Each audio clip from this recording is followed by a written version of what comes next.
Bienvenidos a Canarias al Día. Miguel Concepción, presidente del Tenerife, anuncia que se va y se va caliente como un macho. Hay una sentencia que está recurrida, que está en el Supremo. Yo no sé cuándo saldrá esa sentencia, pero no es cosa que ahora mismo tenga nada que ver con mis decisiones, puesto que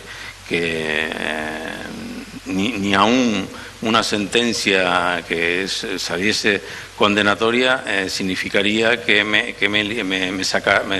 me limite mis labores de administrador.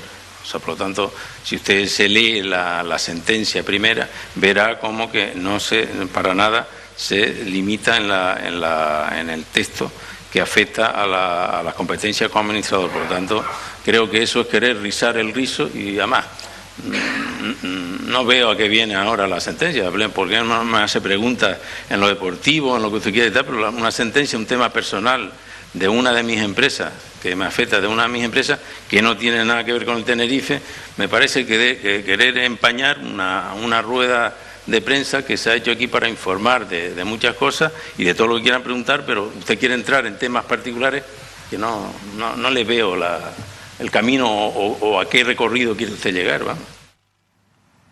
De forma extensa, mi compañera Selene Melián acaba de narrar todo lo que ha ocurrido en el transcurso de esa rueda de prensa. Por cierto, esa fue la respuesta que Miguel Concepción dio a mi compañero de Radio Marca, Luis Fer Cabeza. Pero de todo esto, David y Óscar, buenas noches. ¿Qué tal? Buenas Hablaremos noches. En un programa cargado de actualidad.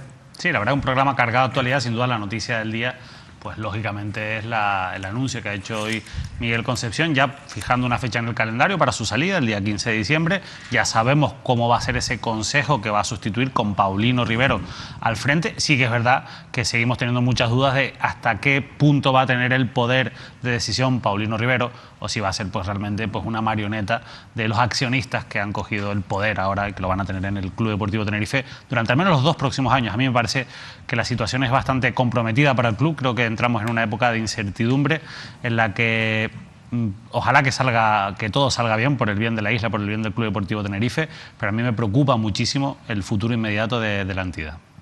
Bueno, hablaremos también, Óscar, de movimientos políticos a pocos meses de unas elecciones, pero yo pensé que iban a hablar de corrupción. Bueno, también lo pensaba Vidina Espino. Escuchaba hace unos minutos que se iba a preguntar sobre corrupción y yo dije, vaya, van a preguntar de Blas Acosta, viceconsejero de Economía del Gobierno de Canarias, que hoy comienza un juicio oral y le piden 4 años de cárcel. Vaya, qué sorpresa, no era sobre eso miramos, sobre eso a ese lo Silencio, señorías, por favor.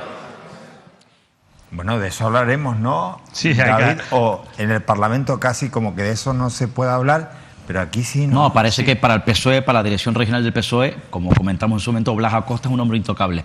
Un hombre intocable porque es fuerte para Torres, un hombre que aupó desde Fuerteventura la Secretaría General del señor Torres. De hecho, quiero, David, poner nuevamente ese momento porque la cara de Ángel Víctor es prácticamente un poema. Vamos a verlo. Escuchaba hace unos minutos que se iba a preguntar sobre corrupción y yo dije, vaya, van a preguntar de Blas Acosta, viceconsejero de Economía del Gobierno de Canarias, que hoy comienza un juicio oral y le piden 4 años de cárcel. Vaya, qué sorpresa, no era sobre eso miramos, sobre eso a ese lo Silencio, señorías, por favor. Sí, la verdad es que bueno, de hoy hablaremos de Blas Acosta. Vidina Espino, creo que después de la falta de respeto a la Cámara Autonómica que se produjo esta semana, en la que en una comisión de control a la Radio y Televisión Canaria obligó a retrasarla y finalmente no apareció porque estaba en una radio local, estaba en Radio Club Tenerife, me parece una falta de respeto tremenda. Creo que no es la persona más indicada, creo que es una persona que ha perdido completamente la credibilidad dentro de la Cámara por cómo actúa, pero sí que es verdad que en ese brote ingenioso que ha tenido, pues nos da el pie para que nosotros hablemos con mayor seriedad de esa situación de Blas Acosta judicial. Hoy ha comenzado el juicio y tenemos mucho que hablar porque la Fiscalía le pide 4 años y 3 meses de cárcel para el viceconsejero de Economía de Canarias, en una situación tremenda, porque muy pocas veces veremos a un alto cargo del Gobierno de Canarias sentado en el banquillo de los acusados, expuesto a una posible condena de cárcel y, sobre todo, protegido, en este caso, por el Partido Socialista y por su secretario general, que es Ángel Víctor Torres. Sí, y además hay que recordar efectivamente, en este caso, el pulso interno, pese a alguna causa judicial que estaba sobre la figura del propio Blas Acosta, que le hizo a la dirección del partido, que además casi cede cuando él luchó contra Santiago Pérez para ocupar el puesto del Senado por la comunidad autónoma. Al final le dieron una salida que fue la de viceconsejero de Economía. Bueno, pues de este asunto hablaremos esta noche. Créanme que tenemos un programa intenso, extenso, pero queremos también, en un tiempo, como decía David, para el Tenerife, David Cuesta, de incertidumbre, nosotros queremos llenarnos de ilusión. Y es que, como todos los años, llega la Navidad y por aquí tenemos el 10º Oscar David con el que vamos a jugar este año.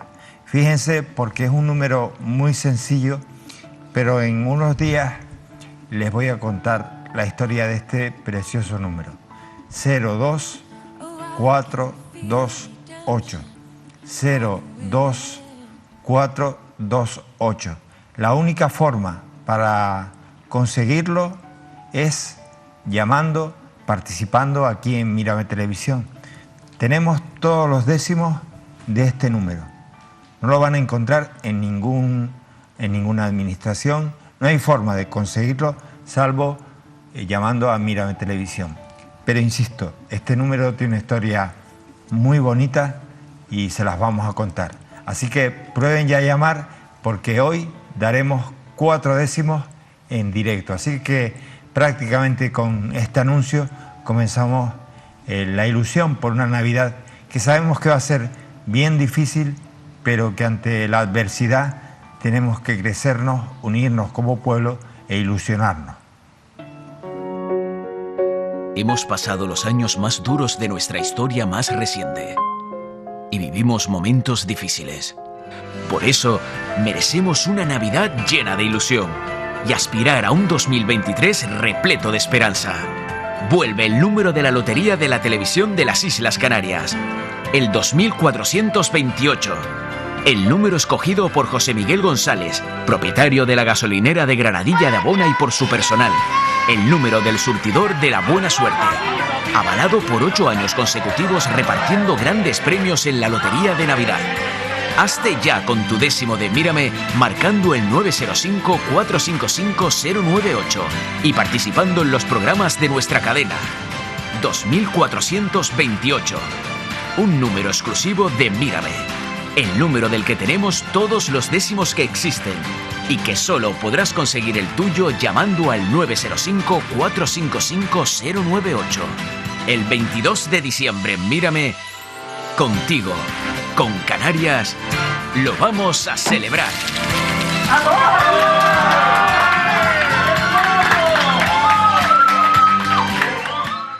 Queremos celebrarlo, insisto, es un número muy sencillo, pero con una historia realmente bonita y que nos va a tocar.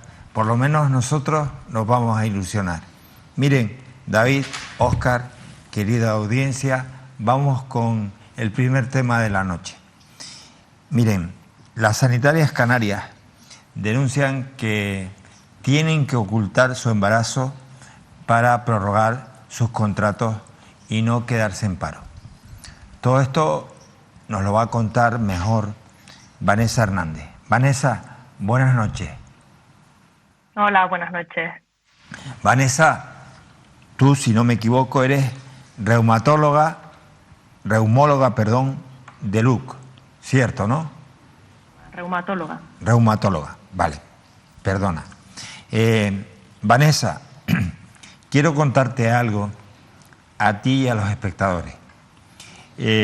Hace 2 semanas, en Mírame Canarias, tratamos el tema de los sanitarios que vienen encadenando contratos uno detrás de otro, que llevan así prácticamente toda la vida. Si no toda la vida, la mitad de su trayectoria profesional, con todo lo que eso significa para estos sanitarios y la inseguridad para ellos. Pero justo ese día abrimos el WhatsApp para que la gente enviara y participara con sus mensajes en directo en el programa. Y para mi sorpresa empezamos a leer, mis compañeros y yo, empezamos a leer mensajes de compañeros tuyos que estaban en la situación de encadenamiento de contratos uno detrás de otro, con temporalidad, pero hablaban de casos de mujeres que estaban embarazadas y que ocultaban su situación para no verse perjudicadas. Y claro, ante esta situación, a mí me gustaría que tú me contaras desde dentro qué está pasando. A ver, lo primero de todo, bueno, queremos agradecer que nos deis voz y que nos escuchéis y hagáis que la gente se entere un poco de lo que ha pasado durante estos años en el Servicio Canario de Salud. En total somos 67 mujeres en el área de especialistas, ¿vale? Nosotros no sabemos en primaria o en otras áreas cuántas son, pero seguramente también habrán casos.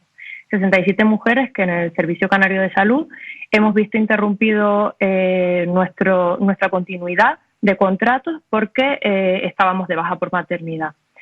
En muchos casos, pues, hay compañeras que se han tenido que incorporar de forma apresurada, perdiendo días de lactancia, perdiendo parte de su baja por maternidad para poder enganchar con el siguiente contrato.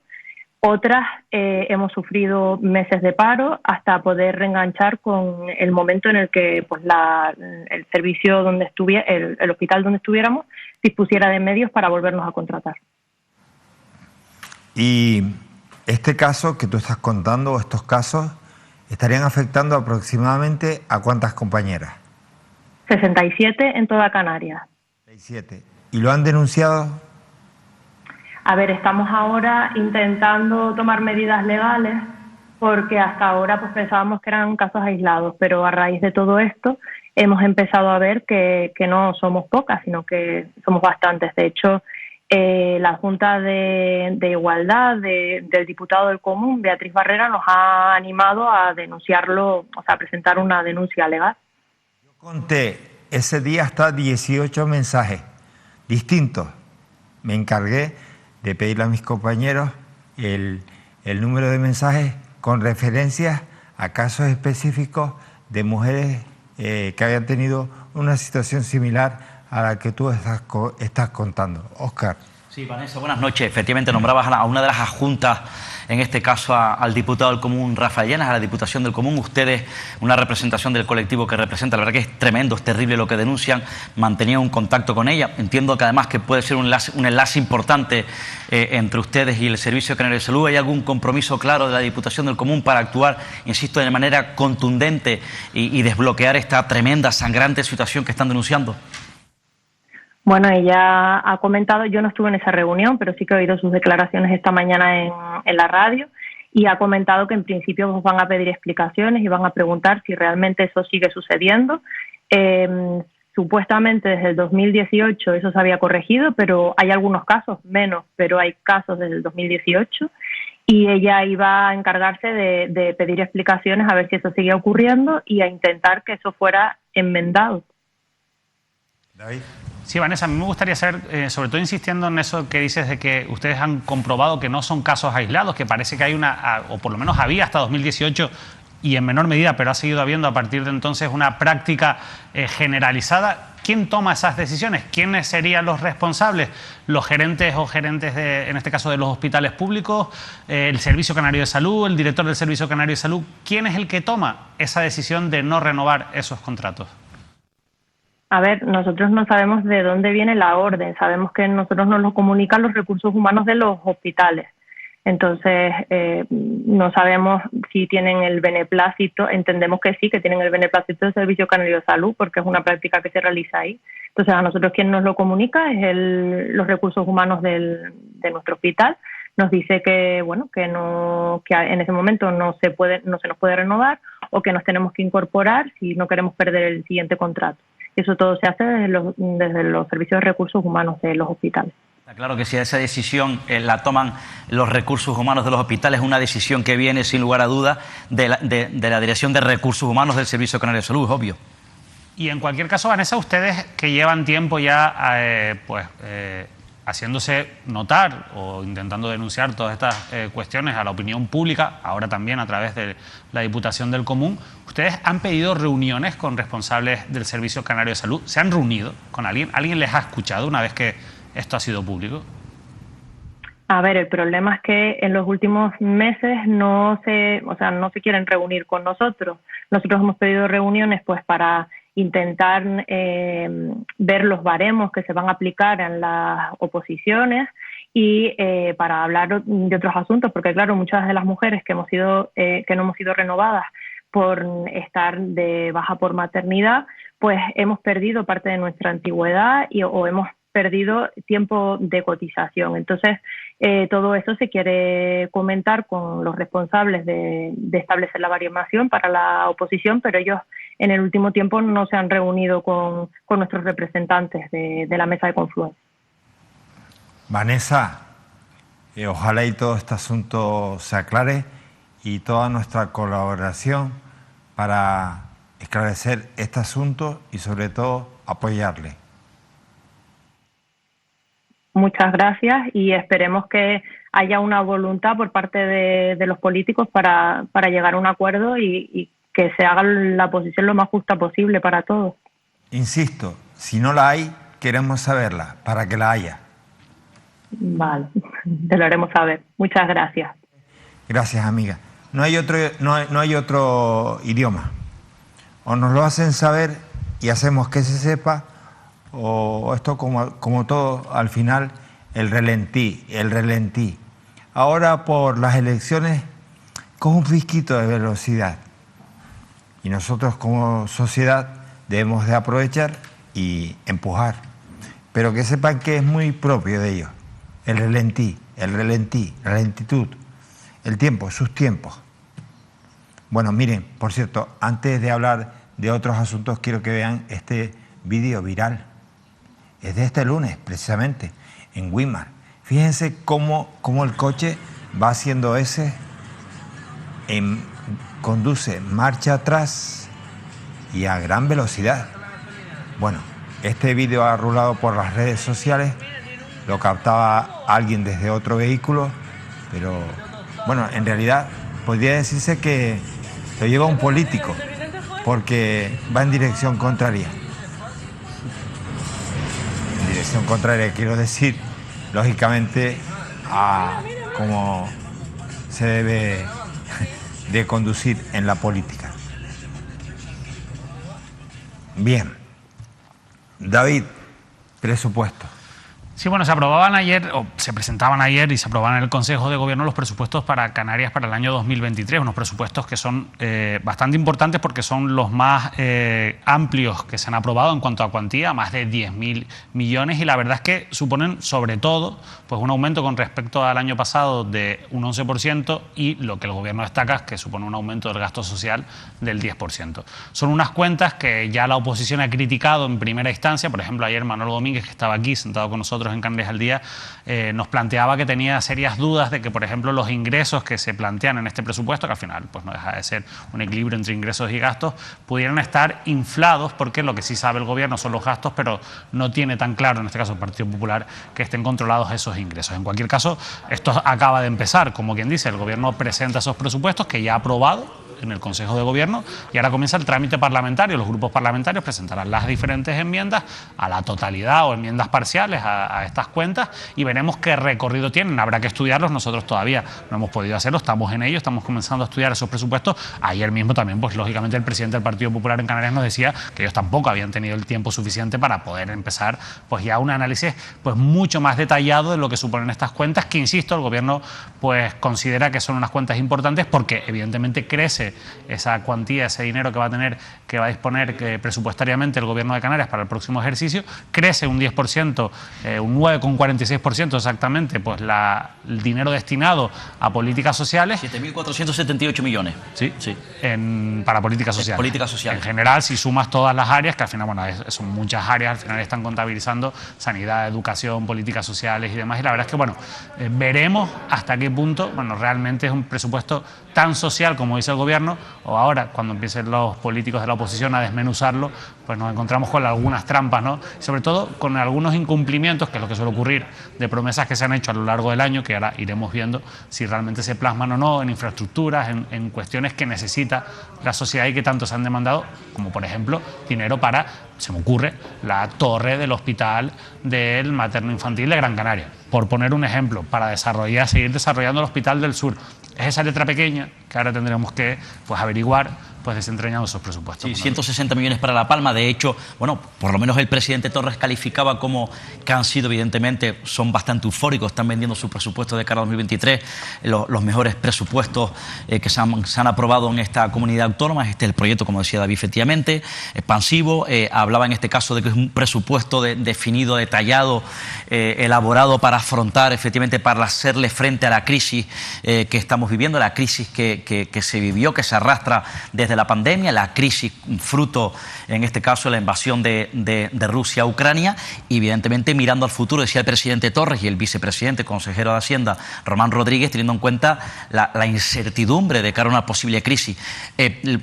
Por lo menos, poco a poco se van posicionando ya hoy en el Parlamento. De hecho, la propia Bedina Espino le trasladó al propio Román Rodríguez que eran unos presupuestos decepcionantes. Hoy hizo un resumen, un esquema dialéctico el propio Román Rodríguez ya en la Cámara. Ayer se aprobaban, pero ya aterrizó en el Parlamento Regional en Teobaldo Power estos presupuestos, y por lo menos los sindicatos, por ejemplo, UGT, Manuel Navarro, ayer yo hablaba con el secretario general de UGT en Canarias, estaba satisfecho en cierta medida, entre otras cosas decía porque, bueno, el presupuesto con ese aumento del gasto social servía para efectivamente afrontar la crisis que ha afectado a las familias trabajadoras más desfavorecidas. Esto lo tenía en cuenta por lo menos el representante sindical, y desde luego, bueno, en cualquier caso habría que ver poco a poco el recorrido que pueda tener, evidentemente, de aquí a los próximos años, insisto, porque estamos frente a una posible crisis que habría que ver si afecta a Canarias o no.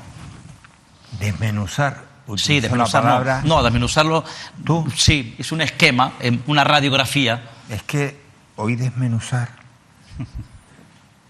De lo que presentó ayer junto al presidente Torres, hoy en el Parlamento dio cuenta. Desmenuzar. ¿Cómo lo busco? Bueno, sí, desmenuzar las cuentas canarias. Sí, desmenuzar. A ver, si yo tuviera que buscar a alguien que desmenuce bien.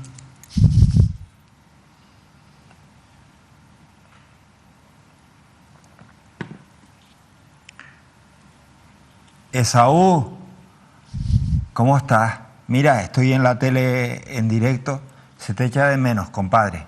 Mira, como te echo de menos y quiero que desmenuce, que lo haces como nadie, el presupuesto de este año, te iba a proponer un juego de esos que a ti te gustaba hacer conmigo.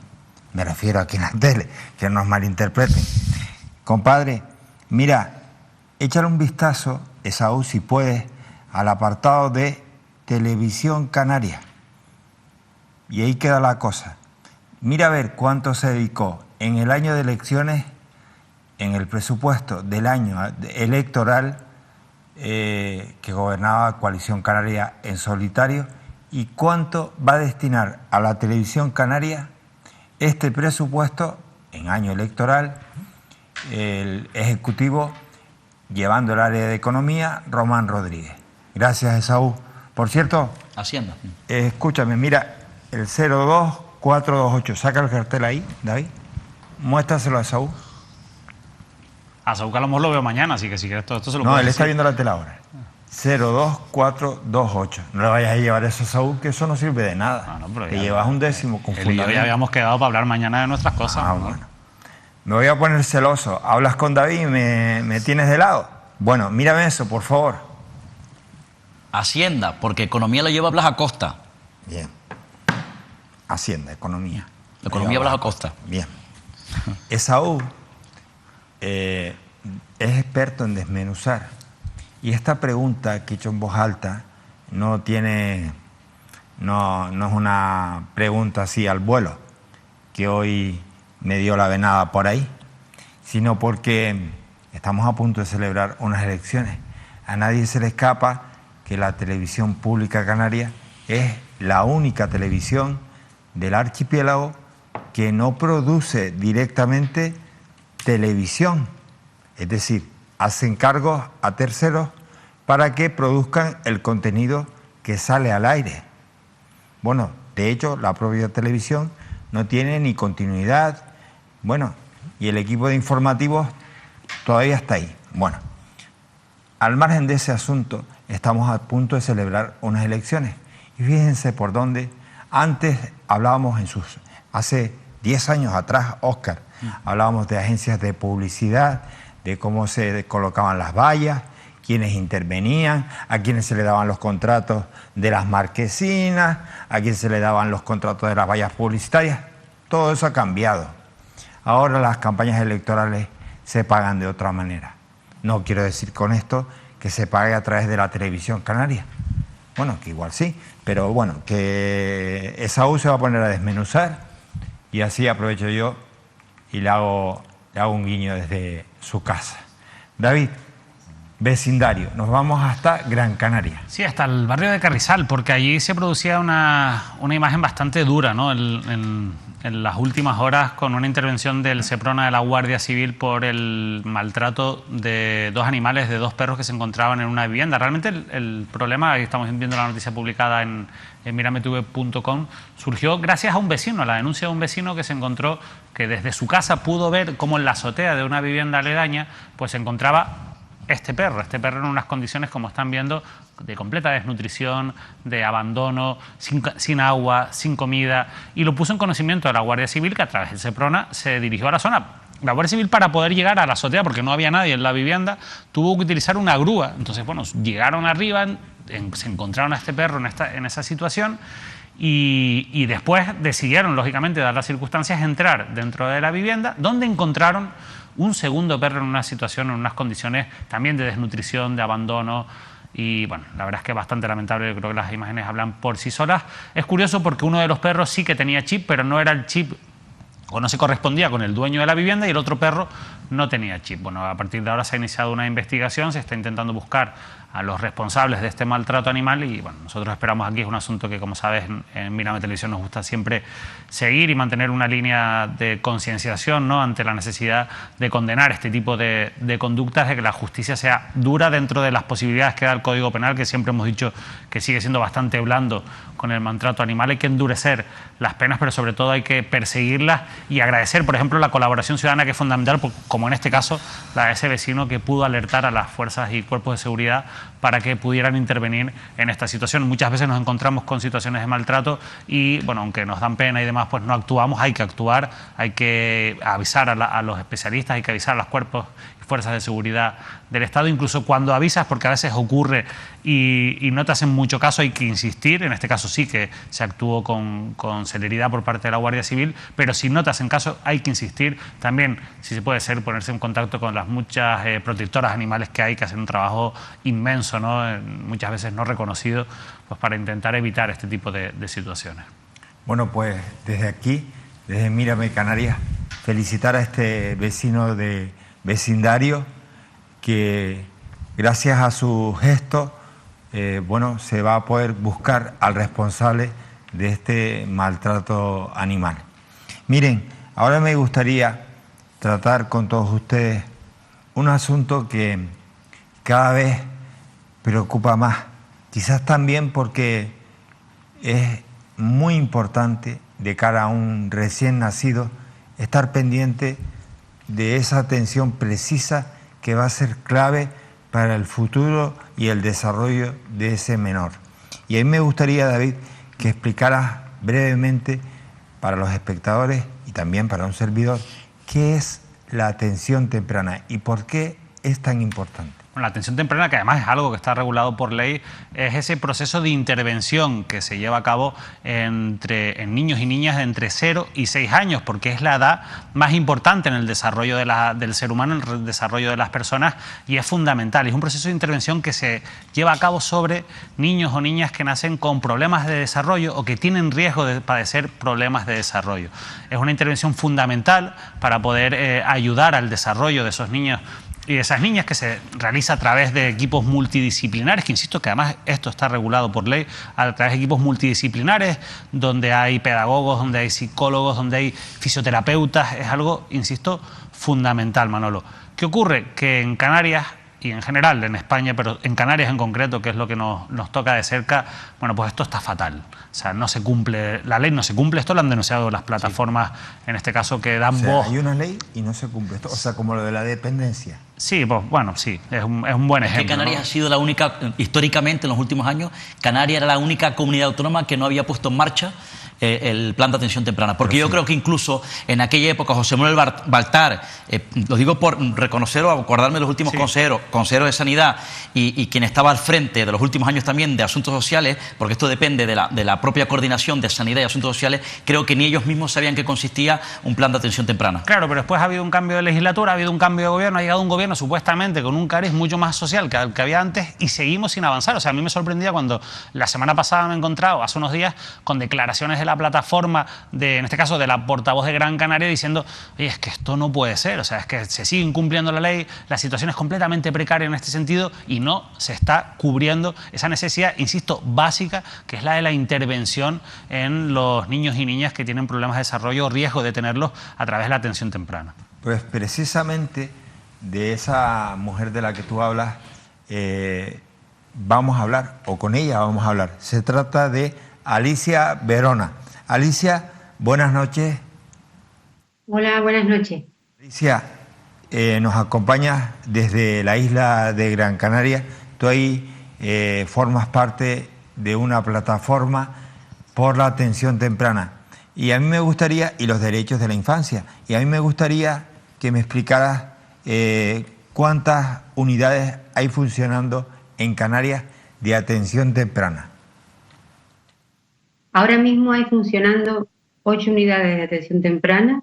Según la ley de atención temprana, que como ustedes han explicado ahora ahí previamente, tal cual lo ha dicho su compañero, pues está aprobada esa ley de atención temprana, y en esa ley se contempla que deben abrirse 11 unidades en la Comunidad de Canarias. En estos momentos hay 8, pero en ninguna se cumple la ley. O sea, me estás contando, Alicia, que en realidad en toda Canarias, en todo el territorio, contamos con 8 unidades. Deberían de ser 11. Sí, según la ley de atención temprana se preveía que se abrieran 11 unidades de atención temprana. Ahora mismo hay 2 en Tenerife y 2 en Gran Canaria. Faltaría la tercera de Tenerife, la tercera de Gran Canaria y la de Lanzarote, que tampoco se ha abierto aún en este momento. Vale, no obstante, están, pero no se cumple la ley. Entonces, no está el personal completo. El equipo que debe formar esa unidad de atención temprana es un psicólogo clínico, un trabajador social, un psicomotricista, un fisioterapeuta, un terapeuta ocupacional, el auxiliar, la coordinación. Todas esas personas no están en las unidades de atención temprana. Falta nombrarlas, y eso es uno de los principales problemas. Pero verdaderamente el principal problema son las listas de espera, porque la derivación de los niños, que como decía su compañero, son niños y niñas que pueden presentar trastornos en su desarrollo o están en riesgo de padecerlo, pues esos niños y niñas esperan tanto tiempo que al final la atención temprana se convierte en atención tardía. Y lo que están haciendo ahora es casi como una trampa. Están acortando las listas de espera. ¿Por qué? Porque en esas unidades de atención temprana que están medio funcionando, no entran los niños más de 3 años, cuando es de 0 a 6 años la atención temprana. No entran los que tienen becas de NEAE, pero ahí hay otra historia que contar. Las becas de necesidades educativas especiales en los centros están vinculadas a la renta y también al certificado de discapacidad que se debe obtener en el centro base de, en este caso estamos hablando en Gran Canaria, de Las Palmas, y ahí hay una lista de espera para llegar a esa valoración de 1 año.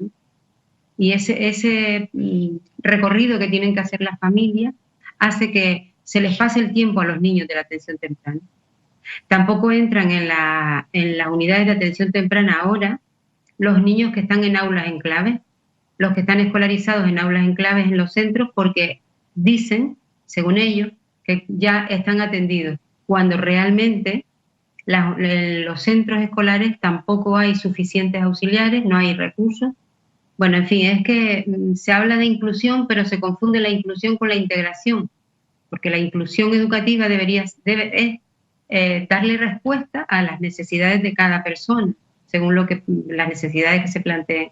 Y en estos momentos no se está dando respuesta tampoco porque faltan auxiliares, faltan recursos en los centros educativos y así están las cosas. Alicia, te estoy escuchando y atentamente te están escuchando David y Óscar. Créeme que lo hacemos con asombro, pero ¿son unidades de atención temprana o despropósito? No me sale ni la palabra de la calentura que me estoy cogiendo. O sea, me dice que tendrían que ser 11 centros u 11 puntos. De esos 11 hay 8. De los 8 hay un montón de pegas, por decirlo de alguna forma. De los 8, las 3 últimas, hace como 2 meses que se han venido a poner en funcionamiento. No es que estuvieran ya funcionando. A ver, es que esto es una historia tan surrealista. Si el libro blanco de la atención temprana se presentó en el año 2000, si en el año 2019 se aprobó por unanimidad la ley de atención temprana, si en esa ley de atención temprana tiene que estar previsto un plan de atención dentro de la ley, un plan integral de atención temprana, que se tenía que haber aprobado en el 2019. Si estamos en el 2022 y en abril de este año 2022 le ha llegado a PACDI el plan integral para que haga sus aportaciones y PACDI las ha hecho y ha devuelto el plan con las correcciones o las sugerencias y estamos en octubre, a ver, esto que acabo yo de decir no hay por dónde cogerlo.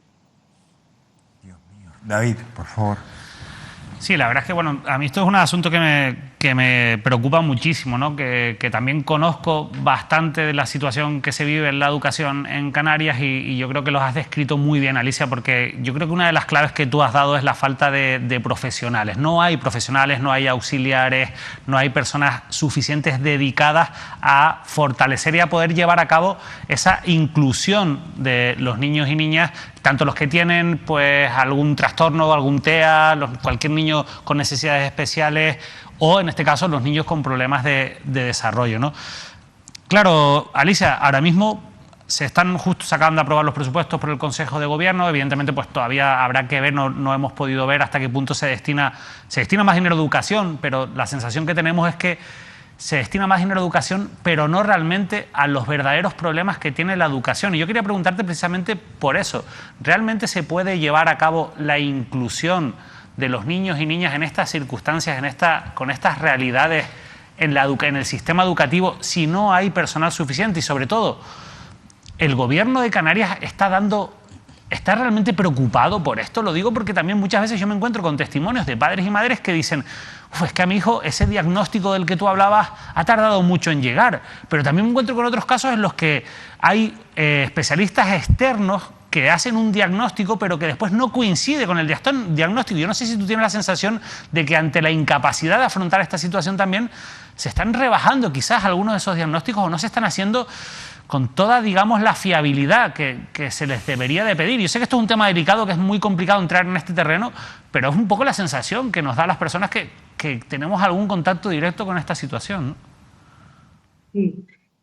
Las personas que tenemos contacto directo con esta situación, que somos las familias, en las reuniones que PACDI ha mantenido con diversos, por ejemplo, la última fue con la directora general, la coordinadora de salud mental, precisamente ella me decía: es que ves el vaso medio vacío siempre, es que nosotros, las familias, nos asomamos a una ventana donde el panorama que vemos no es el que ven los políticos. Nosotros vemos las necesidades reales y la familia está totalmente desprotegida. Y eso que me decías de las valoraciones y los diagnósticos, casi que el ponerle nombre a lo que un niño o una niña tiene, casi que no es tan importante cuando son tan pequeños. Lo importante es la intervención temprana y ese camino se acorta si se hace, como dice Panti, que consiste en que desde pediatría se derive directamente a los niños y niñas a las unidades de atención temprana y no tenga que hacer ese recorrido en sanidad de ir a las diferentes especialidades y en cada una de ellas hay una lista de espera. Con lo cual, se pasan de los 6 años, pero en este caso ya están acortando en los 3, ya me dirá usted de qué manera llegan estos niños. Es que no llegan a la atención temprana, no hay atención temprana. La atención temprana en Canarias, afirmo que en estos momentos es nefasta. Pero, Alicia, una cosa, porque yo creo que es importante también ponerlo todo, dar todos los datos posibles, ¿no? Si no me equivoco, en educación infantil de 3 a 6 años, creo que la ratio máxima es de 25 alumnos por clase, ¿no? Pongamos una clase que tenga 20, 23, 25, con una maestra o un maestro que no tiene esos auxiliares de los que hablabas, Alicia, que no tiene ese refuerzo de ese equipo multidisciplinar. ¿Realmente se puede atender con la calidad y la dignidad que merecen estos niños y estas niñas a su desarrollo? ¿Se puede atender realmente con capacidad, insisto, para mantener una educación digna y esa inclusión de la que tanto se habla? Yo, por experiencia directa, tengo que alabar a los maestros que están ahora mismo cerca de donde yo me muevo con estos niños. Tengo que alabarlos porque están haciendo verdaderos malabares. Los maestros tienen muchos niños, pero además de ese problema que tienen de tener a lo mejor niños con distintos trastornos dentro de su grupo, también carecen de formación. La formación es muy necesaria, esa es otra parte que debe contemplarse. Hay que dar formación, recursos, auxiliares y ya si estamos hablando del colegio, hablemos de los comedores escolares también, porque la ratio que se maneja en un comedor escolar no contempla las necesidades de 2 o 3 niños o 5 o 6, lo que haya, que tengan esas necesidades. Niños que necesitan ayuda para comer, se tienen que quitar del comedor, no pueden estar en el comedor. Esa, por ejemplo, ¿no? Es un ejemplo más, porque el comedor también es una parte del colegio y el comedor debe ser educativo, nunca debe ser asistencial, en mi opinión. Creo que es bastante compartida esta opinión. Y no hay auxiliares. Los maestros están haciendo lo que pueden. Los profesionales están haciendo lo que pueden, pero no tienen recursos. Carecen de recursos, carecen de formación. Cuando le llega un niño con TEA o una niña, por ejemplo, con un TEA, a una clase de 3 años, piden ayuda y no saben ni qué hacer muchas veces y ponen todo de su parte, pero no pueden, no tienen recursos, no hay recursos. No, yo un poco más evidente lo que dice, ¿no? Es un problema profundo, ¿no? De raíz que ya se prolonga en el tiempo, ¿no? Y de luego yo sigo convencido que en esta comunidad autónoma nadie ha tenido la capacidad jurídica, de gestión política de tratar de desbloquear esta situación y darle salida a un asunto que me parece tremendamente preocupante. Pero es curioso, es lamentable, porque han pasado los gobiernos. Yo recuerdo hace años estar denunciando a Manolo aquí en esta mesa este tema. Han terminado las legislaturas, pasan distintos signos políticos, todas las fuerzas políticas por todos estos gobiernos anteriores a esta hora que han liderado esta comunidad autónoma, y nadie en estos gobiernos, nadie en la administración canaria ni en la oposición, de luego ha tenido la fórmula o ha liderado una prioridad que desde luego tiene un sello de identidad, que son las personas, y en este caso los pequeños con trastornos, y por tanto que también repercute sin lugar a duda la calidad de vida de un ambiente familiar o de un hogar familiar.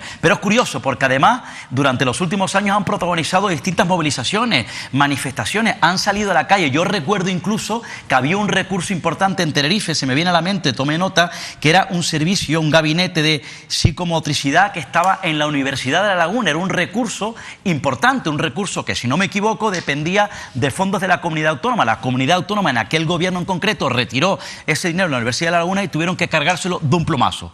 Y todas esas familias, padres padres y madres, chicos y chicas que dependían de los profesionales de este recurso, se vieron, insisto, sin esta asistencia. Han pasado los años y seguimos denunciando este asunto. Entiendo, en definitiva, que en esta comunidad autónoma, incluso ahora este gobierno, porque esto es actualidad, no se toma en serio y no quiere liderar este asunto que es una prioridad para los pequeños, nuestros pequeños y para los padres y madres de esta tierra. A mí me gustaría, por favor, ya que nos dan la oportunidad de hablar aquí de este tema, a mí me gustaría decir un par de cosas del tema. Primero, la valoración que debido a la escasez de recursos y a lo mal que funciona, se le hace una valoración a un niño para ver cómo entra en la unidad de atención temprana y tardan como 7 meses en llamarlo para empezar en la atención temprana. Las familias que tienen recursos económicos, ese niño o esa niña ya tiene un pronóstico diferente, porque esa familia tiene dinero para pagar las terapias, porque ya les diré para que se sepa que 2 sesiones semanales de atención temprana al mes son 240 euros mínimo. Pero es que eso solo no es lo que tiene que tener un niño con esas circunstancias. La logopedia. Mira, la lista de logopedia está en un año, comprobado porque yo he visitado hace pocos días uno de los centros. Los centros son concertados privados. El personal que está contratado en esos centros que son privados, las condiciones no son precarias, las condiciones laborales de esas personas, de esos profesionales, se tienen que marchar, con lo cual se corta el seguimiento de ese niño y tiene que esperar a una segunda lista de espera para que lo recoloquen con otro logopeda. Esas cosas están pasando ahora. Entonces, para ir a logopedia esperan un año. Si tienes dinero, le pagas la logopedia por privado.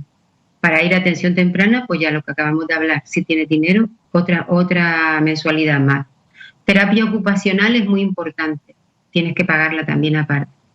Y así están estos niños y niñas. Las familias que tienen recursos económicos tienen unos niños con un pronóstico mucho mejor en su futuro, porque la intervención temprana está más que comprobada y la evidencia científica que hay es esa. Los niños que son intervenidos tempranamente, esos niños tienen un futuro diferente.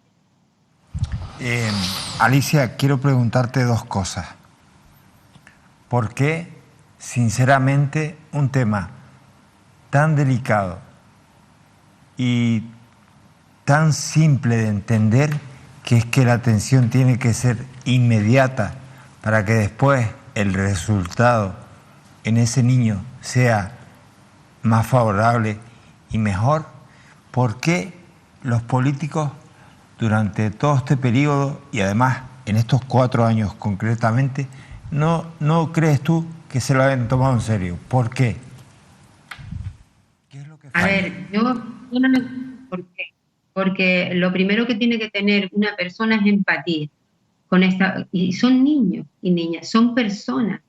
Es que se le llena la boca a la gente y a los políticos más que a nadie en decir que esto de la igualdad, de que es para todos, que no, que esto es otra historia, que se nos tiene olvidado que las personas con necesidades educativas especiales están bastante dejadas como se dice, de la mano de Dios. Y son 3 consejerías las que tienen que intervenir en este tema de la atención temprana, porque un trastorno del neurodesarrollo cualquiera, o del desarrollo, es cuestión de sanidad, pero es que después es cuestión de educación, porque van al colegio, pero es que además es cuestión de servicios sociales, porque esas personas son dependientes.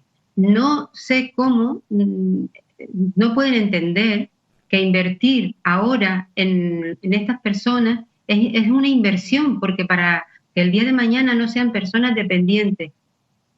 Si hablamos también de otra lista de espera, la de la dependencia, a estos niños y niñas se les hace, su familia se les solicita la dependencia, entonces a lo mejor tardan 9 meses en venir a hacerte la valoración en casa. De esos 9 meses, cuando te visitan, pasan como 3 meses o así porque te llega el informe con el grado de dependencia que te dan. Y a partir de que recibes ese informe, pues pueden pasar como otros 9 meses en empezar a recibir la prestación. Eso.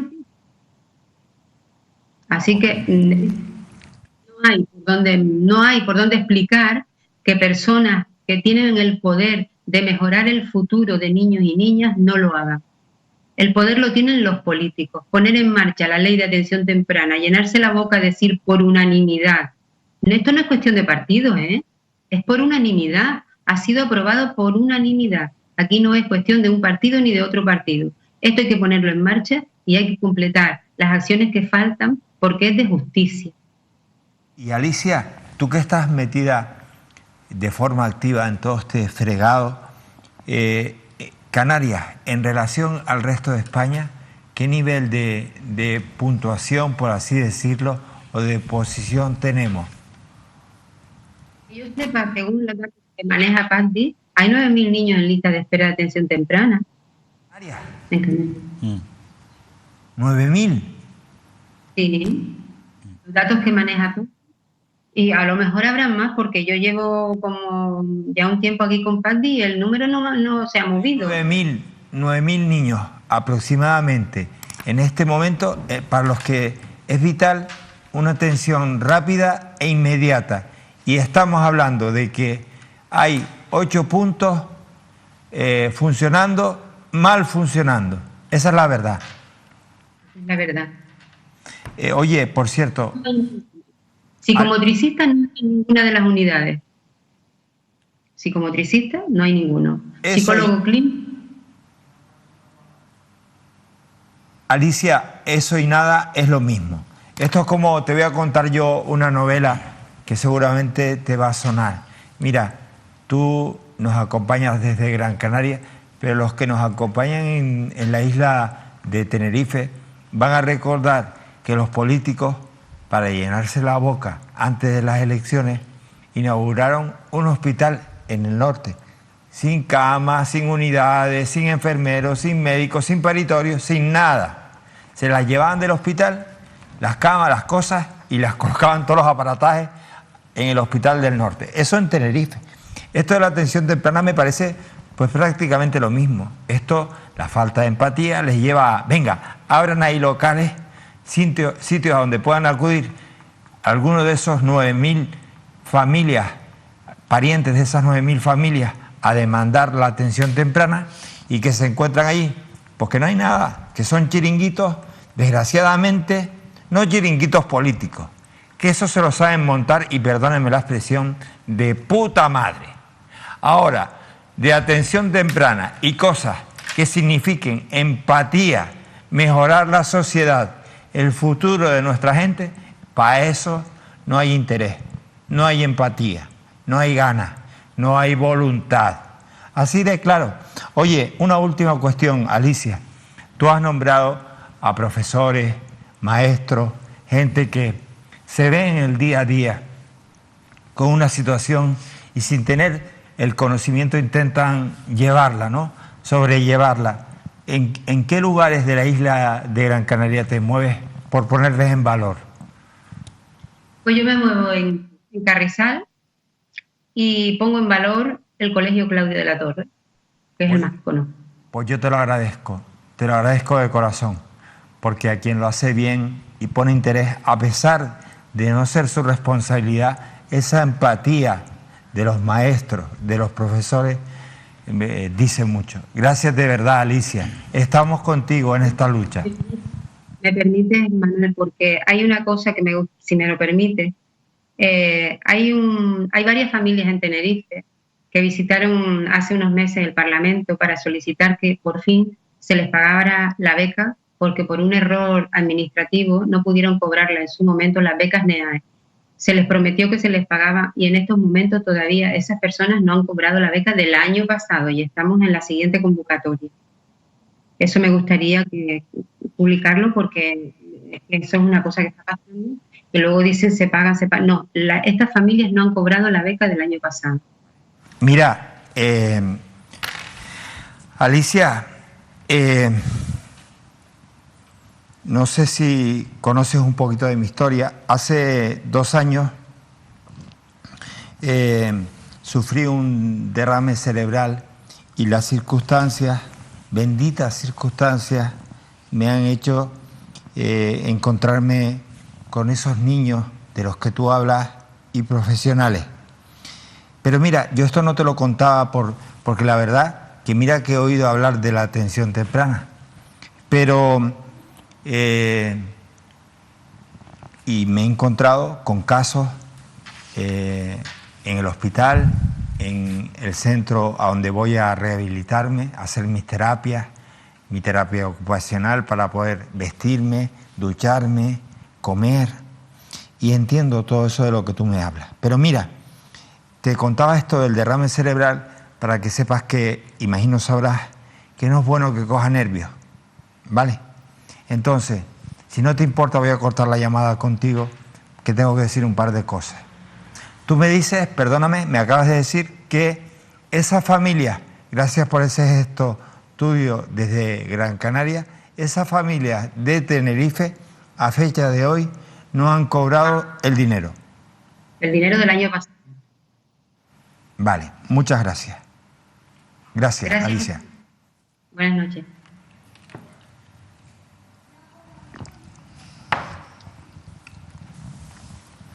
Hace 3 semanas, 4 semanas, tienen, por favor, serían tan amables de buscar la promoción de el presidente Ángel Víctor Torres da la espalda a los padres y niños de Tenerife. ¿Es posible? Yo sé que incomodo a mis compañeros, pero estamos a 8 meses de unas elecciones y no me da la gana. No me da la gana. O lo hago ahora, que me lo puedo permitir, que están ellos con los huevos aquí en la garganta porque se están jugando el machito, o al final estoy haciendo el imbécil en la tele. Y el trabajo de mis compañeros que investigan, que estudian, que se preparan los temas, quedan en saco roto. Porque aquí no se trata, por lo menos en el caso de Mírame Televisión. Miren, cuando Óscar, David me acompañan en una mesa de este tipo, o ellos lo hacen en el repaso cada jueves, créanme que lo fácil es, venga, 4 papeles, nos sentamos, hoy pasó esto, hoy con todo esto fulanito, vamos a meter imágenes de ruedas de prensa, venga, ruedas de prensa, políticos alegando, inaugurando, contando sus cositas. No, eso en Mírame no funciona, no lo hacemos, de verdad. Y ustedes nos conocen, nuestra historia con nuestras luces y nuestras sombras, mis luces y mis sombras, es ya de 18 años. O sea que ya tenemos la mayoría de edad. Y fíjense, cuando mis compañeros se sientan en esta mesa, los que nos sentamos y damos la cara, y los que están detrás enfocan con sus cámaras o ponen el sonido para llegar hasta ustedes, créanme que trabajamos con la ilusión de compartir una información y hacer un servicio público, ayudar. Oye, porque creemos que hay temas como este que acabamos de tratar, que no solamente hay que explicarlos, hay que ponerlos en valor para intentar que la política tome atención. Oye, que a veces se pueden despistar, no significa que todos los políticos tengan mala fe, pero oye, ya van pasando semanas, meses, y empiezo a entender que sí hay gente con mala fe, que sí hay gente miserable. Y no se puede hablar de un gobierno, de personas, que eso se lo escuché a Paulino Rivero. Se lo escuché a Paulino Rivero, que por cierto ahora vuelve, no a la política, vuelve a lo que a él le gustaba, que era el palco, estar en el palco, influir. Bueno, pero oye, está en su derecho y yo bastante que me alegro. Pero a los políticos que estuvieron junto a Paulino, del Partido Socialista, del Partido Popular, a los que estuvieron después, de Coalición Canaria, y también del Partido Popular y del Partido Socialista, y a los que están ahora, que fíjense, son Podemos. Es decir, es Noemí Santana, es Román Rodríguez. Dios mío, Román Rodríguez. Si hay un hombre que además de conocer cómo funciona la política en Canarias, cómo funciona la economía, cómo funciona la sanidad, señores, ese es Román Rodríguez. señores, que aquí está, en este gobierno, un hombre como Casimiro Curvelo, que tiene más carrera que todos los que estamos en esta mesa y todos los que han pasado por la Universidad de Las Palmas y de La Laguna juntas. Pero es que además, en ese gobierno está, le decía, Casimiro Curvelo, y está también, por supuesto, el Partido Socialista, con un hombre que era alcalde de Arucas, alcalde de un municipio que, oye, avanzó con él y que además se creció y que prometió ser un gobierno para la gente, para las personas. Oye, pues empieza por los niños, por los mayores, por la gente vulnerable. No significa esto que no estén en muchas cosas haciendo las cosas bien. Pero oye, es que canta, pero además canta descaradamente la falta de empatía y el tema que ahora les voy a poner, que es esta promo, si ya la tienen me avisan mis compañeros, sinceramente a mí me incomoda, porque creo que me han tomado el pelo. Me tomó el pelo un señor que era director de no sé qué del gobierno de Canarias. Director territorial de educación. Federico Santana. ¿Cómo se llama? Federico Delgado o Santana, bueno, no recuerdo ya. Don Federico. Y habló aquí durante 20 minutos y nos tomó el pelo. Y tiene que entrar una vecina, una ciudadana, una madre de Gran Canaria para salir en defensa de madres de Tenerife a las que han engañado. Este gobierno le ha dado la espalda a esos niños. Pues nada, Ángel Víctor, gracias. Gracias por darle la espalda, porque te reíste tú, se rió la consejera de Educación, se rió este señor de esas madres y te sigues riendo, presidente. Y eso a mí no me gusta cómo actúa. Eso dice de lo peor de un político. Yo diría que es la actitud de la gente que llega a la política y se convierte en miserable. No te estoy diciendo que eres un miserable, pero te acercas. La gente que actúa así, ¿qué no hará si eso lo haces con un niño, si eso lo haces con una familia que no tiene recursos, ¿qué no harás con todo lo demás? Así que te voy a poner la promo, que sea además que a los tuyos no les gustó. Torres da la espalda a 250 familias de Tenerife. Un error de la Consejería de Educación deja sin beca a los alumnos con necesidades especiales de la isla y nadie soluciona el problema. Ya se han cansado de esperar. Yo que estuve sentada con otros 3 compañeros, con el presidente del gobierno, con la consejera de Educación y con el delegado territorial, y que lo que se nos dijo en ese momento no se ha cumplido absolutamente nada.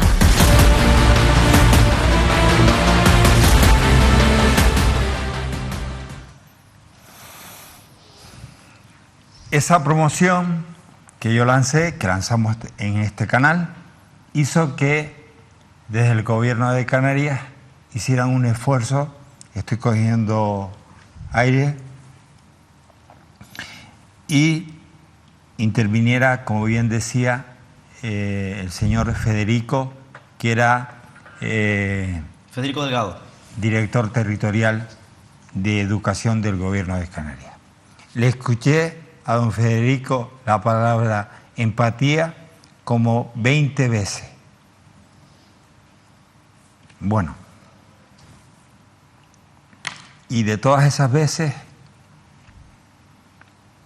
vengo a enterarme un mes después, sin esperarlo, hablando de atención temprana, entra una vecina de Gran Canaria, una madre, y dice: oye, espera, no me corte. Quiero decir algo, estoy con esas madres, no han cobrado. Pues nada, Ángel Víctor, como hoy me ha subido la tensión y ahora me tendré que tomar una pastilla que me va a dejar mañana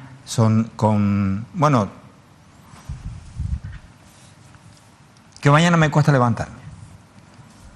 Por el retraso que voy a tener en levantarme, me vas a permitir que me dé un poquito más de gusto. Y ya le pongo a mis compañeros, les doy la palabra para que lleven el resto de la tertulia. Aquí me está escribiendo en estos momentos Manolo, una madre afectada. Espérate, Óscar, espérate, te lo pido por favor. No, porque si no el berrinche es peor. Ángel Víctor, sé que estás preocupado por tu imagen. Lo sé, presidente. ¿Cómo no estarlo? ¿Cómo no estarlo si llevas una carrera buena, pero que en un momento, ¡pah!, se te puede ir para el carajo? ¿Por qué? Porque toda la vida no podemos estar con la crisis del Thomas Cook. Toda la vida no puede estar el volcán ahí, dale que te pego, ¿entiendes? Y toda la vida no hay COVID, ¿entiendes? Gracias a Dios. Entonces las cosas pasan y la gente observa y ve el caminar de la perrita. Eso es muy de aquí. Y entonces, claro, cuando tú a la perrita la ves caminar, la enfilas y dices, no, le dio la espalda a los padres de niños con necesidades especiales. No les explico lo que es porque ustedes saben lo que es, aunque Ángel Víctor y al gobierno de Las Flores, al gobierno de Progreso, pues no lo terminan de entender bien. O ellos saben perfectamente de qué les hablo. Pero miren, Ángel Víctor, no solamente tienes este asunto que tiene a 250 familias cabreadas y muy cabreadas, y a las de Las Palmas también, a las de Gran Canaria, indignadas, porque han visto que les has dado la espalda. Pero Ángel Víctor, no solamente con esas, tú que decías junto a Román Rodríguez que había que ayudar con lo de las mascarillas y ser transparentes y ayudar a la justicia, nada, compadre, que vas a tener que ir a declarar. Sí, no quiero decir con esto que tú tengas que ver, no, en absoluto. Quiero decir que tienes que ir a declarar y que además lo vas a hacer por escrito. Qué fácil, ¿verdad? Por escrito. Tú que eres presidente vas por escrito y contestas por escrito. ¿Por qué? Porque ya tu imagen ya la tienes jodida con 250 familias que están emputadas. Y además tú no quieres manchar tu imagen con una imagen tuya yendo al juzgado a declarar ante el juez. Bueno, pues nada, compadre, como tú eres el presidente, vas, declaras por escrito y tú dices ahí lo que tú quieras. Que esto no quiere decir nada. Pero bueno, quiere decir que te falta valentía. Porque si no hay nada que esconder, un hombre como tú, que se viste por los pies, va y declara de frente. No hay nada que esconder. Pero claro, como tienes las elecciones dentro de 8 meses, ya estás preocupado. Porque es que a lo mejor no estás. Esto es así. Pero mira, Ángel Víctor, yo no me preocuparía solo de eso. Me preocuparía de que cada vez más la gente se pregunta en Gran Canaria y en las islas, ¿qué pasa con Conrado Domínguez? ¿Por qué Conrado Domínguez se aguanta ahí? ¿Por qué lo tienes aguantado? ¿En serio? ¿Por qué? ¿Qué te preocupa, amigo? De verdad, presidente, ¿qué pasa? ¿Qué hay detrás? ¿Qué está pasando que te tiene ahí atado? Que no quieres, no quieres que dimita. Eres tú que no quieres que dimita. Pero mira, presidente, dime otra cosa. ¿Por qué si mañana se va a sentar o en estos días se va a sentar en el banquillo Blas Acosta, por qué tienes a un viceconsejero que está imputado? Se va a sentar en el banquillo, con todo lo que significa eso para el PSOE, que iba en su código ético. ¿Tú me quieres decir por qué? ¿Por qué? ¿Por qué tú estás ahí pringado? Digo pringado, pringándote de cosas que no te convienen, no le convienen a este pueblo. ¿Por qué? ¿Por qué?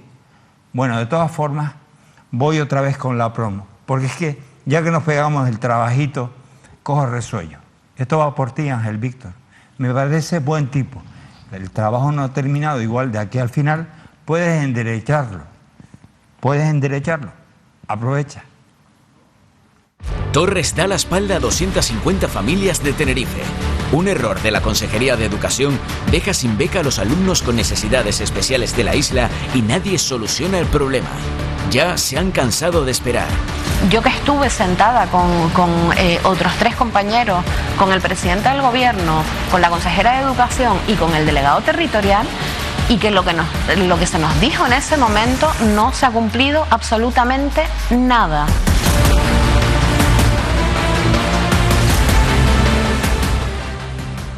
¿Quieres leer el mensaje que has recibido, Sí, no, que Oscar? cuando evidentemente, bueno, cuando esta mujer de Gran Canaria efectivamente cuenta ese anuncio, efectivamente, diciendo que la realidad sigue igual, rápidamente, porque además en estos momentos, a esta hora de la noche, nos están viendo madres y padres afectados de estos niños con pendientes de que se resuelvan esas becas de necesidades especiales y de carácter general. Me dice, me escribe hace escasamente unos minutos una madre que nos está viendo en directo, dice, siguen igual, efectivamente, siguen habiendo becas sin solución y ya casi a punto de empezar a resolverlas de este curso, además de los recortes con las necesidades especiales sin auxiliares.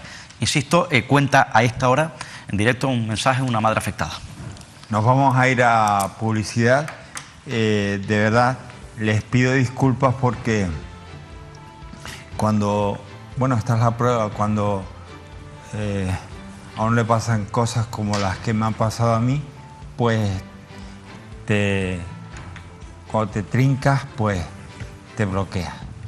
Y no soy consciente al final que en nada me ayuda el cogerme el berrinche, porque no se me entiende ni siquiera lo que al final quiero decir. Pero soy un ser humano y no me gusta que me tomen el pelo ni que se lo tomen a la gente.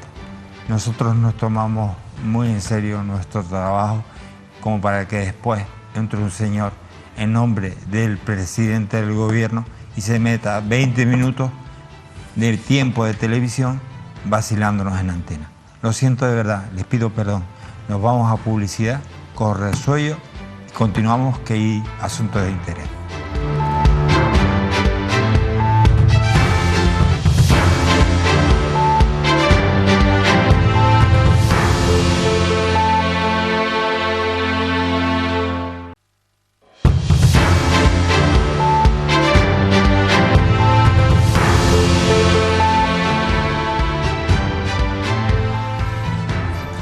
Utilizábamos esa intervención al inicio del programa de Virginia Espino en el Parlamento, precisamente hablando de Blas Acosta y la corrupción.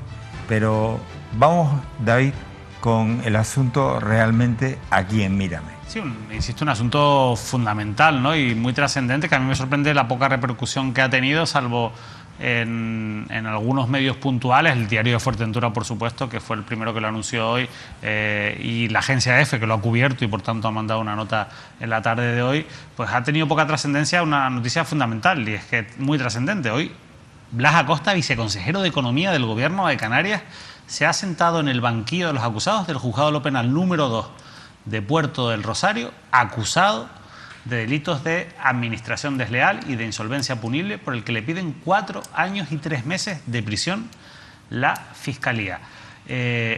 Básicamente por gestionar mal, muy mal, según la Fiscalía, una empresa pública, una empresa que se llamaba Gesturpa, que dependía del Ayuntamiento de Pájara cuando él era concejal de urbanismo.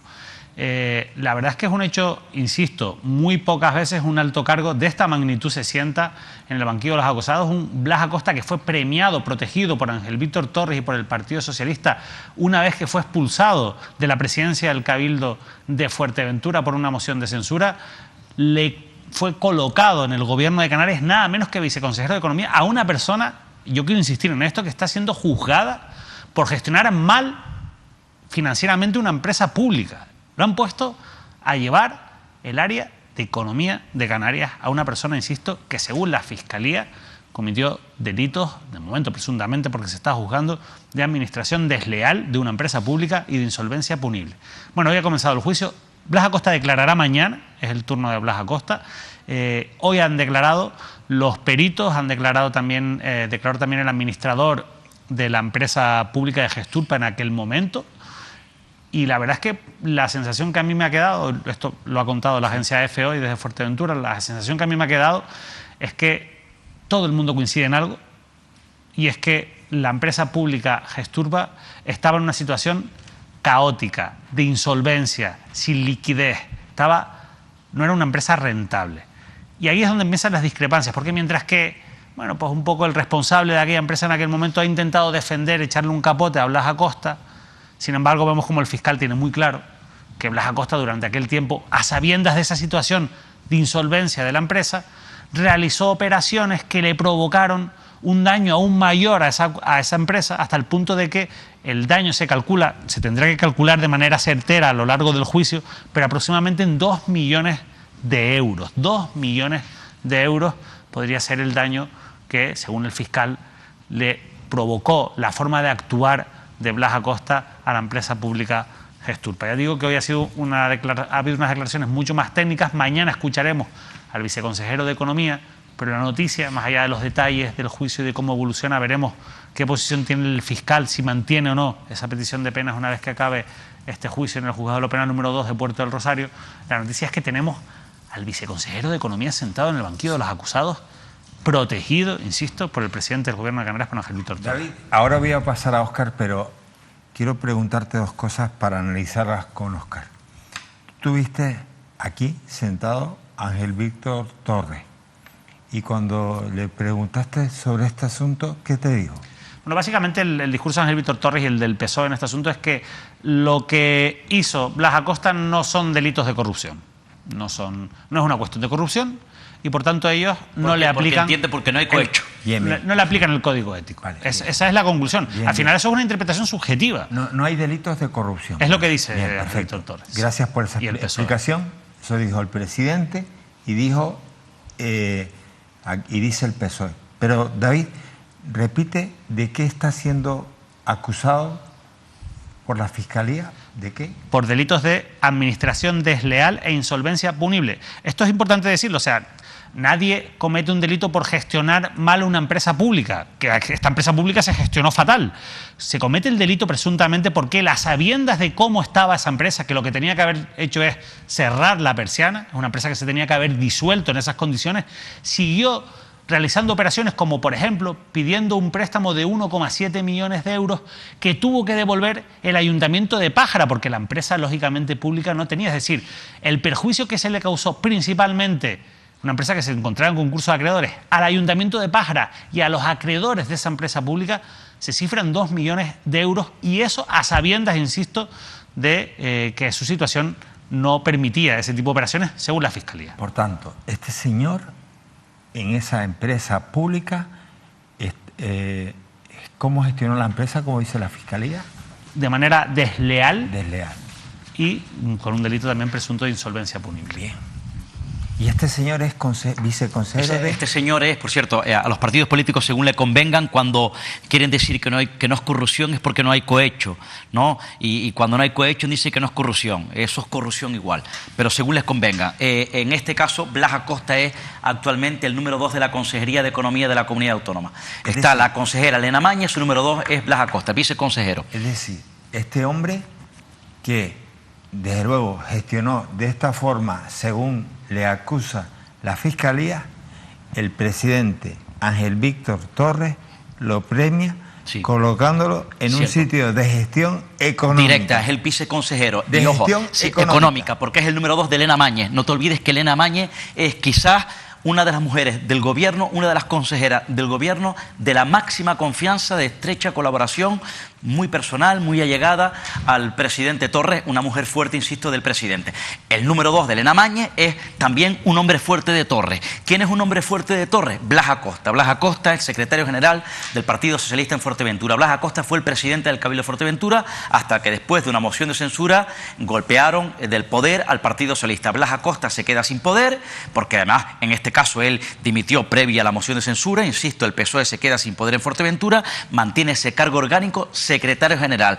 Cuando en este caso el Partido Socialista en Canarias, la dirección regional del Partido Socialista en Canarias, tiene que designar al hombre al hombre o la mujer que el Parlamento debe de decidir, que representa al PSOE en el Senado, en la comunidad autónoma, se presentan dos. Hay dos que pugnan. Son Santiago Pérez, un hombre fuerte también para el PSOE lagunero, necesario para el PSOE lagunero y necesario para el PSOE tinerfeño. De hecho, Santiago Pérez forma parte del Comité Regional del Partido Socialista a propuesta de Tenerife, y Blas Acosta. Hay un pulso tremendo, duro, en las entrañas del Partido Socialista, donde evidentemente un sector tinerfeño apoya en este caso, y de algunas islas apoya al propio Santiago Pérez. Y hay un sector del PSOE, que es el sector de Gran Canaria, que quiere apoyar a Blas Acosta, pero no sabe cómo apoyar a Blas Acosta, porque evidentemente, primero, había perdido el poder y estaba inmerso en una situación judicial, en otro caso, si no me equivoco, David, judicial, que en principio parece ser que se archivó o quedó absuelto. Pero el propio Blas Acosta le hizo un pulso directo al secretario general,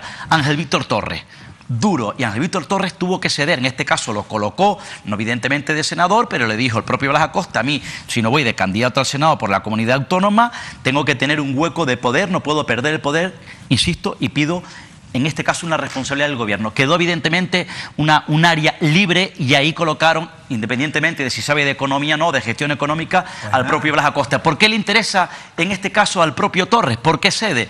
Porque Blas Acosta es un hombre fuerte para Torres, un hombre fuerte interno. No olviden que una de las islas donde tuvo mayor peso, o mucho peso, para convertirse en secretario general fue gracias al Partido Socialista de Fuerteventura. Fíjense qué fácil.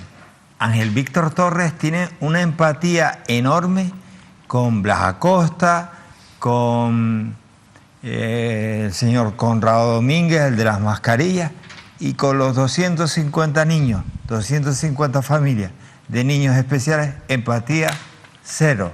Nada, Ángel Víctor, es lo que hay. Entre eso y que en Arona te están esperando con los brazos abiertos para decirte: presidente, presidente, ya te contaré que en unos días tengo novedades de Arona para ti, amigo. Por cierto, que Coalición Canaria también tiene un problema duro que se le avecina a la isla de Fuerteventura. Hay dos casos, el PSOE y Coalición Canaria, que es el de Mario Cabrera. Y un ex concejal o concejal, Mario Cabrera, se enfrenta a la apertura de un juicio oral.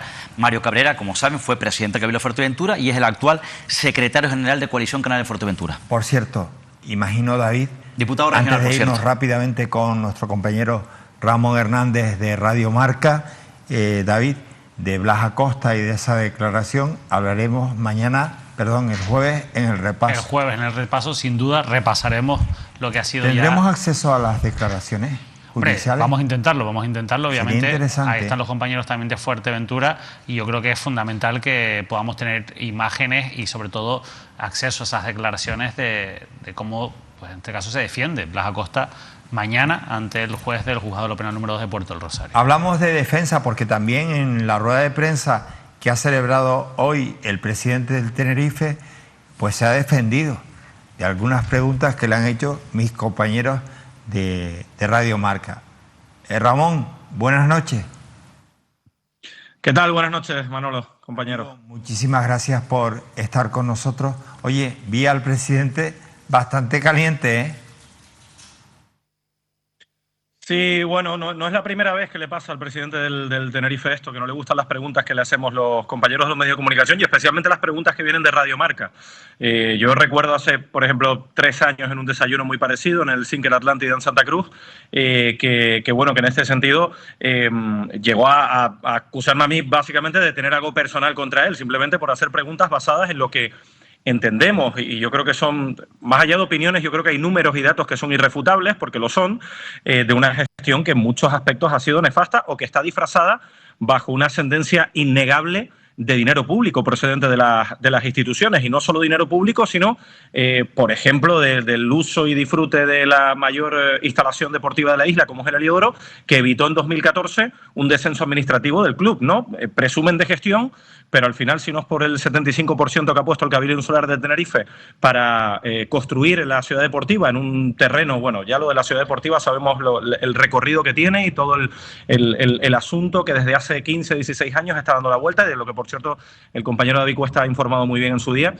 pero si no es por el dinero público que ha puesto el Cabildo Insular de Tenerife, Miguel Concepción tampoco podría presumir de haberse marchado con la conclusión de la Ciudad Deportiva de Geneto. Es decir, si llega a ser por la propia gestión del club, hubiera sido imposible. Vamos, que para resumir en este aspecto, es muy habitual. A mí incluso el gerente de la entidad, Juan Amador, me ha llegado a decir después de alguna rueda de prensa que no le gustan mis preguntas, que no le gustan las preguntas que hago. Hoy ha sido el compañero Luis Fercabeza también de Radio Marca el que ha hecho una pregunta valiente, y al presidente del Tenerife, pues evidentemente no le ha gustado, además aludiendo una justificación bastante mediocre según mi punto de vista. Ha dicho que esta causa judicial que tiene abierta por un delito de estafa al erario, es decir, al dinero de todos nosotros, ha dicho Miguel Concepción que es un tema personal de sus empresas. No, al presidente hay que decirle que esta pregunta es evidentemente pertinente porque el presidente ha cometido un delito de estafa del que, por cierto, se reconoció culpable en su día con el dinero de todos nosotros. Con el mío, con el tuyo, Manolo, con el de David, con el de todos los compañeros y todas las personas que nos están viendo. Es decir, un delito de estafa a las arcas públicas por la famosa bonificación de residentes de Islas Airways en aquel año. Insisto, yo creo que es un tema que nos compete a todos y que más allá de este asunto, de esta causa judicial, además hay un componente evidentemente ético, y es que, por supuesto, mancha la imagen del Club Deportivo Tenerife, Sociedad Anónima Deportiva, que su presidente esté condenado, insisto, el recurso que ha interpuesto casi que para ganar tiempo, poco más, porque, insisto, se reconoció como culpable, el presidente esté condenado por este delito. Esto mancha, evidentemente, la imagen del Club Deportivo Tenerife. Y un apunte muy rápido, también ha dicho hoy Miguel Concepción, y a veces decir una verdad a medias, pues ya sabemos lo que significa, que la condena no implica que él tenga que abandonar el cargo como presidente del Club Deportivo Tenerife. No, la condena no, desde luego. Pero desde que salga la resolución al recurso interpuesto, lo que sí está claro es que la ley es clara. Cualquier accionista del Club Deportivo Tenerife que tenga una sola acción podría pedir la dimisión del presidente del Club Deportivo Tenerife, y esta tendría que ser aceptada por la Junta. Con lo cual, yo creo que queda bastante claro por qué Miguel Concepción se marcha en estos momentos cuando ve evidentemente que va a salir la resolución de ese recurso, ¿no? Juan Ramón, y un poco para mostrar cómo fue esa rueda de prensa, ¿cuáles son los argumentos que él da, que Miguel Concepción da para marcharse? Bueno, él básicamente lo que suele hacer siempre es blanquear su gestión, es decir, ha hablado del tema deportivo, ha hablado del tema económico, evidentemente ha blanqueado, eso es evidentemente harina de otro costal. Él dice que ha llegado un momento, él quería celebrar el centenario, no es una persona, ha dicho, cito palabras textuales del presidente, que deje obras a medias. Y bueno, con la conclusión de la Ciudad Deportiva y haber sido el presidente del centenario, unido a que, según él, insisto, esto siempre es su criterio, ahora sí ha llegado un grupo de inversores que son de su confianza para hacer ese trasvase de acciones tan importantes que van a convertir, que ya han convertido a José Miguel Garrido en el máximo accionista del Club Deportivo Tenerife. De hecho, los hombres de Garrido son los que van a pasar a controlar el Club Deportivo Tenerife. Paulino Rivero va a ser un presidente que no va a tener poder ejecutivo, como sí ha tenido Miguel Concepción. Esto se explica muy fácil. Miguel Concepción ha sido el máximo accionista de la entidad. Entre acciones propias y sindicadas, ha tenido el apoyo de los accionistas de referencia y, por tanto, ha sido el presidente que ha tenido potestad para tomar decisiones porque las acciones estaban en su poder, evidentemente. ¿Qué significa esto? Paulino Rivero, evidentemente, no tiene nada que ver con este asunto. Es decir, Paulino Rivero no tiene un poder accionarial que le pueda convertir en presidente ejecutivo. Sí lo tiene José Miguel Garrido, que, insisto, ha puesto ahí a sus dos hombres de confianza. Santiago Pozas, que va a ser el director general del club y que va a ser la mano ejecutora de casi todas las decisiones que se tomen, con José Miguel Garrido por detrás, insisto, a pesar de que este no forme parte de la nueva junta directiva, y Juan Guerrero, que va a ser el hombre que tome las decisiones en la parcela deportiva, por encima incluso de Juan Carlos Cordero. Esto ha sido un punto de fricción importante para el director deportivo del Tenerife, que, como informaban los compañeros de la cadena SER hace pocos días, ha puesto a disposición su cargo de la propia junta directiva como un acto yo creo que de honestidad profesional, entendiendo que va a haber una persona por encima de él, que él evidentemente va a tener peso en las decisiones, pero que la última palabra la va a tener Juan Guerrero, que, insisto, es un hombre fuerte de José Miguel Garrido. Es decir, Garrido es el que pone el dinero, pone la pasta, compra las acciones, pone a sus hombres y va a estar por detrás, evidentemente, dirigiendo el club. Paulino Rivero va a ser algo así, permítanme la expresión, como un presidente institucional y social que insisto, no tenga poder ejecutivo en el club. Por tanto, Paulino será el futuro presidente. Sí, esto lo tiene que confirmar la Junta de Accionistas, la Junta Ordinaria de Accionistas del club, que se celebra todos los años en diciembre, que este año está fechada para el 15 del próximo mes de diciembre. Y bueno, pues evidentemente esto lógicamente se va a aprobar porque los que tienen el poder accionarial de aprobar estas decisiones pues están de acuerdo en que así sea. Insisto, ya lo decíamos en su día en Radio Marca, lo repetimos mucho hace varios años, en 2016, cuando algunos quisieron tildar del proceso electoral del Tenerife como mal llamadas elecciones. Esto no son unas elecciones, esto no es un club, esto es una sociedad anónima deportiva y mandan los que tienen las acciones, que se las reparten pues casi a su antojo, pues según las ofertas que reciban o según a quien quieran sindicárselas. En este caso, Miguel Concepción, en los últimos años, con su poder accionarial y con también las acciones que recibía, entre otros, David Achí o Juan Pelayo, pues como decimos, eso le daba poder al presidente y a los accionistas de referencia de tomar las decisiones que quisieran en esa junta de accionistas por encima del resto de accionistas del Club Deportivo Tenerife, porque está muy disgregado el mapa accionarial del club. Esto no es como en el año 2002, para que os hagáis una idea. Estamos hablando posiblemente del mejor presidente seguro de la historia del Tenerife. Javier Pérez perdió unas elecciones con 7.000 acciones propias contra las 14.000 que presentaron aquel 30 de diciembre de 2002 Víctor Pérez Ascanio y Kiko Cabrera, que era la plancha que finalmente ganó y derrocó al presidente, por aquel entonces presidente del Tenerife, Javier Pérez, después de 16 años. Para que os hagáis una idea, insisto, Javier Pérez, 7.000 acciones en aquella última junta de accionistas en la que pudo participar presentándose a la reelección. Miguel Concepción, en la última junta, o en aquellas mal llamadas elecciones, presentó 85.000 acciones a su favor, para que os hagáis una idea de cómo ha cambiado el mapa accionarial y cómo el Club Deportivo Tenerife se lo han repartido unos pocos. Es una tontería decir que el Tenerife es de todos, que es el mantra con el que algunos crecimos en los años 90, después de la conversión en sociedades anónimas deportivas en el 92, pero el Tenerife no solo no es de todos, sino que además se ha convertido en un club que es de unos pocos. Oye, por cierto, quiero ver ese momento en el que Concepción habla de Paulino. A mí, la verdad que tenía interés en que Paulino se postulara como consejero, porque todos sabemos la trayectoria de Paulino, lo que significó Paulino ya en la época de Javier Pérez, lo que ha significado Paulino en mis casi 17 años, y es un hombre de todos conocido y sobradamente, pues también que el interés que él tiene, pues lo que le gusta el fútbol y el amor que le tiene al Tenerife. O sea, que hubiera la posibilidad, que la va a haber, si el Consejo lo estima conveniente, los nuevos consejeros son elegidos y lo estiman conveniente postular a Paulino para la presidencia, pues me parecería que para mí sería lo ideal y sería pues dejar, o sea, se está haciendo una transición pacífica, una transición ordenada, sobre todo ordenada, que como se deben de hacer estas cosas, y que al final pues aquí lo importante es la institución. Y yo creo que desde esa perspectiva Paulino ha aceptado postularse como consejero. Juan Ramón,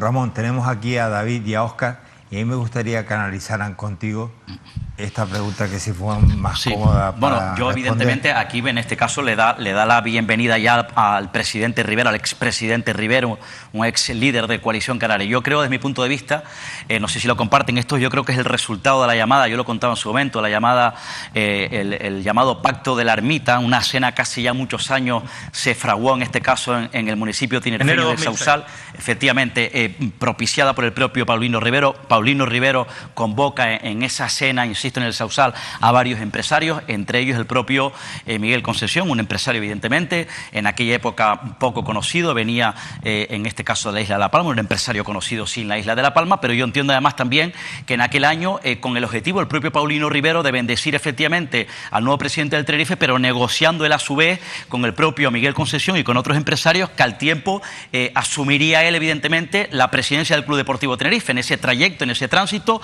el señor Rivero fue presidente del Gobierno de Canarias, presidente de Coalición Canaria. Él en aquel tiempo no pudo ser o asumir o liderar ese proceso para hacerse con las riendas de Tenerife por aquella incompatibilidad que había, porque había transcurrido poco tiempo de ser presidente, ¿no? Luego, evidentemente, ahora con el tiempo hay una operación, entiendo que es la de Garrido, es un hombre clave.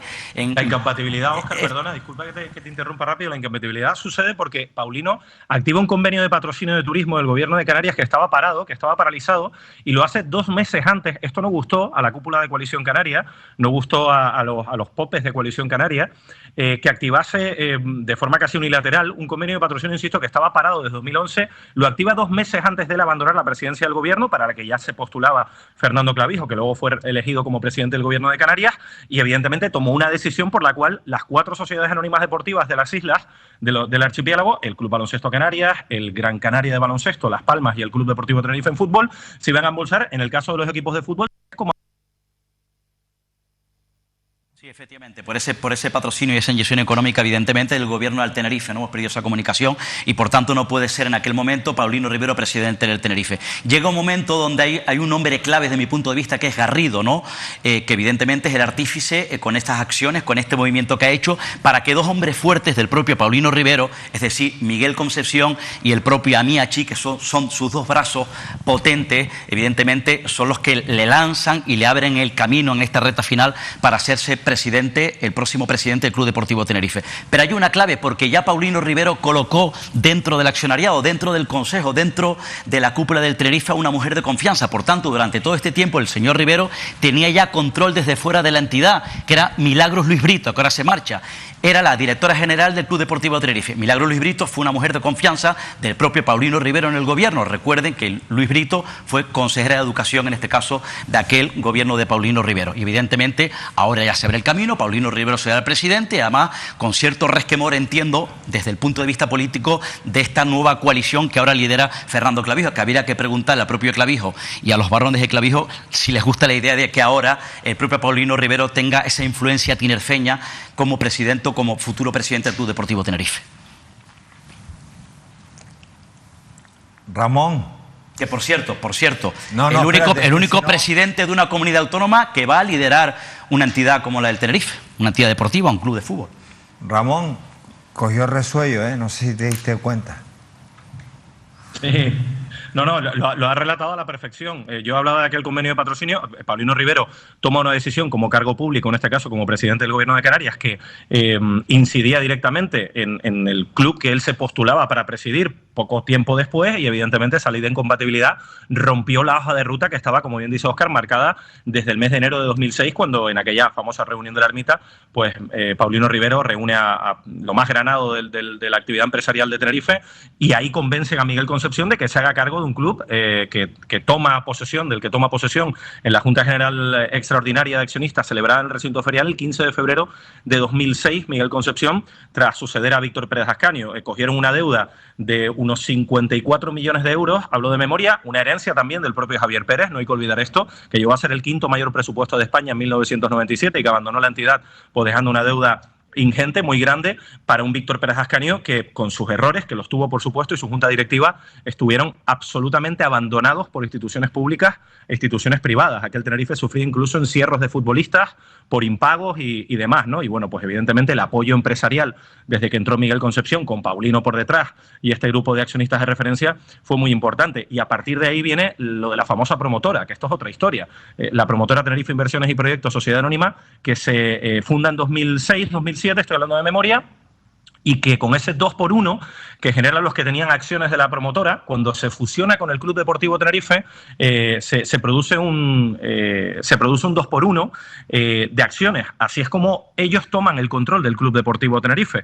Lo que hay que contar también es que en la fusión que se produce con el club y la promotora en 2011, cuando la promotora se acaba diluyendo, el club asume 10 millones de euros de deuda directamente de la promotora, y esos 10 millones de euros pasan a formar parte también del déficit del Club Deportivo Tenerife. Esto no lo digo yo, están las cuentas del ejercicio 2010-2011. Es decir, hablamos de gestión, hablamos de una gestión económica que ellos tildan de brillante, pero insisto, al final todo hay que contarlo, ¿no? Ramón, la verdad que es interesante todo lo que cuentas, y fíjate, casi te diría que son los días más interesantes para seguir Radio Marca y estar pendientes la información que tú y los compañeros comparten, y aquí en Mírame Canarias. De verdad, gracias, Ramón. Buenas noches. Se nos colgó al final. Tenemos que irnos, chicos. Miren, antes me voy con los ganadores. Vamos a ir rápidamente. Ahí están. Ernesto Barranco, desde Las Palmas de Gran Canaria. También otro 10º que se lleva Almudena Rodríguez, de Santa Cruz de la Palma, Liliana Muñoz, del Sausal, Tenerife, y Pablo Expósito, de Fuerteventura. Los 4 primeros 10º de esta Navidad que regalamos. Óscar, el jueves, hablas de Cuca. ¿De quién? De Cuca. ¿De Cuca? Sí, la secretaria general. Hombre, si tú quieres hablar de otra La señora Cuca, Gamarra. ¿Quieres mejor? La señora Gamarra, Cuca Namarra, vámonos ya. ¿Y de San Ginés? San Ginés, de Alberto Rodríguez, que por cierto le estoy escribiendo a ver si me contesta, que queremos que venga aquí a Mírame Televisión, lógicamente, a explicar ese nuevo proyecto Drago y, bueno, pues de muchos movimientos que se están produciendo y que yo creo que, bueno, que van a ser significativos los próximos días también. Bueno, nos vamos con Cuca para otro lado.